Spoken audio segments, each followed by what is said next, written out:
I just sent a text to John's mother. We're going back and forth, and I just said thank you for giving birth to him, because he gave birth to all of Black Hollywood.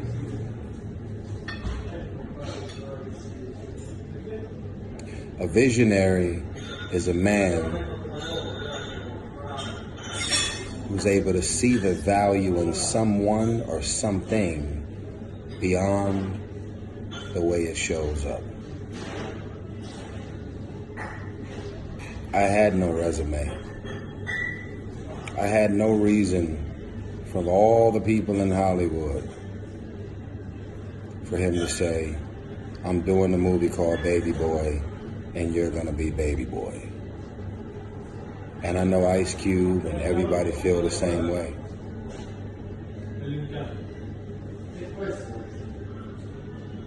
How is it possible that God would send someone to this earth that will go above and beyond to use his vision, his energy, his friendship, his brotherhood, his fellowship to pour into you, to change your life and your family's life forever?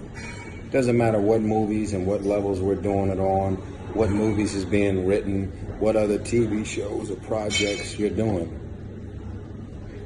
In most cases, not all, it all goes back to Jesus and John Singleton.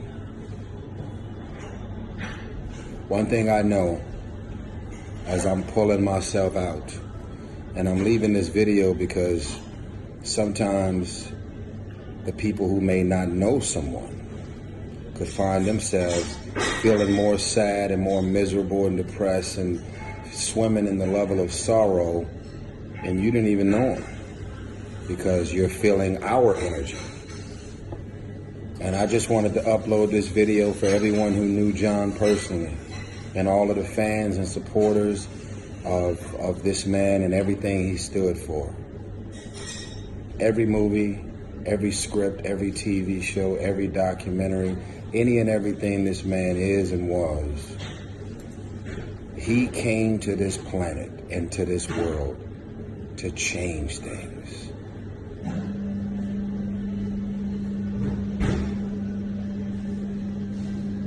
Black people didn't have a voice in cinema.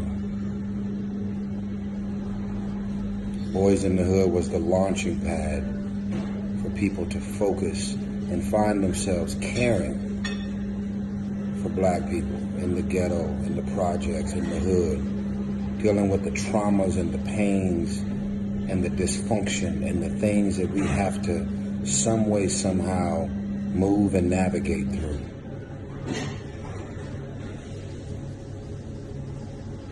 I never forget I had a conversation with John Singleton. And he said to me that the first time that Steven Spielberg seen the movie Boys in the Hood, he said his heart was broken and he was devastated when Ricky, played by Morris Chestnut, was killed in the alley and everybody had blood on their hands and Ice Cube was standing there feeling guilty and they were passing Morris Chestnut's body around in the living room. Everybody was screaming and crying because, like Morris, a lot of my niggas in the hood that got killed that wasn't crippin' blood and had nothing to do with selling drugs, just in the situation and end up being killed. And I thought that that was the plan for my life until I got out. I used to have to walk through 12 different hoods just to get an education. But I never forget John told me the story of how how Steven Spielberg seen that scene and said, the way you shot that scene, the way you went about capturing the pain and the trauma and the confusion and the hurt and the disappointment of the family, knowing that Ricky had all the potential in the world and he was killed. Spielberg told John, that's a room that I would never want to be in.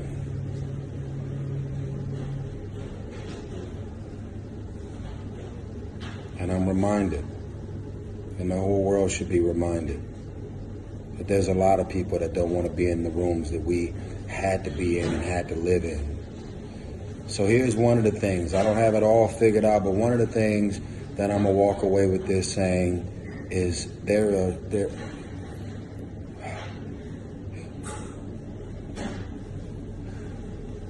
selfless man of God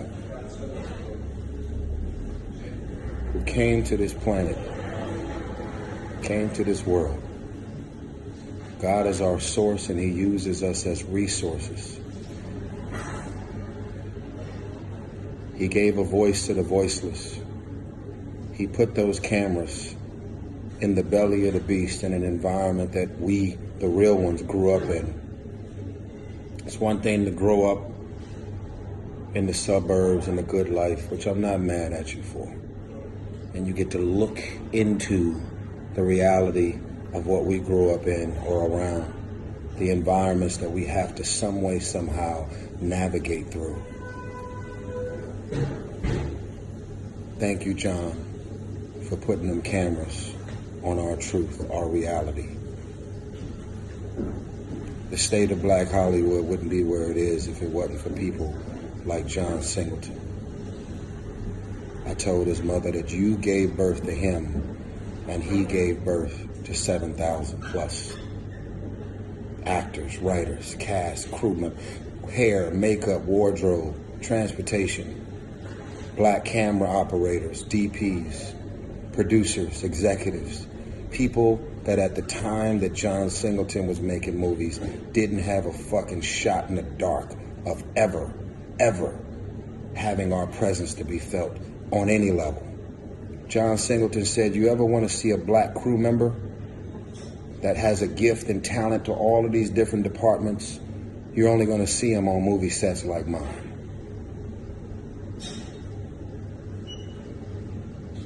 I didn't know what it meant at the time. But when I seen a black Steadicam operator, first time I ever seen it was on the set of John Singleton's Baby Boy. When I seen Ruth Carter, who was the head stylist, wardrobe person for Baby Boy, I had never seen that and didn't know that it wasn't normal, because in John Singleton's world, he made the head of every department black.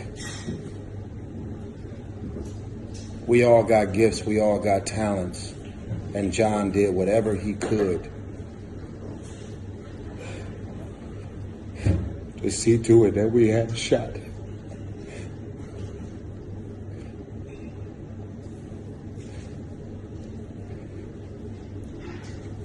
He birthed a tribe. Thank you, Jesus. Thank you, John Singleton. Tyrese, stay strong. I thought I was done with crying. To all of the black men and women from the ghettos and inner cities, I encourage you to take better care of your health. Don't ignore it. Go do whatever you need to do to maintain your health. Mentally, emotionally, psychologically, and spiritually, we're all under attack. This is spiritual warfare. And we need to do what we got to do in therapy. Don't let them laugh you out of therapy. You scared, go to church. Yeah, you should go to church. Jesus is the answer. Therapy. There's no weed, there's no drink, there's no homeboy conversation that can help you to move and navigate through these traumas. We all need help. Don't ignore it. Get the physicals, get the checkup, maintain your medicine, take care of yourself. We all got more to do. And when it comes to the hood, you seem we're just happy with Nipsey. I've learned to give back, but don't go back. There's too many vultures out here that want what we have. Be careful. God bless you. I love you.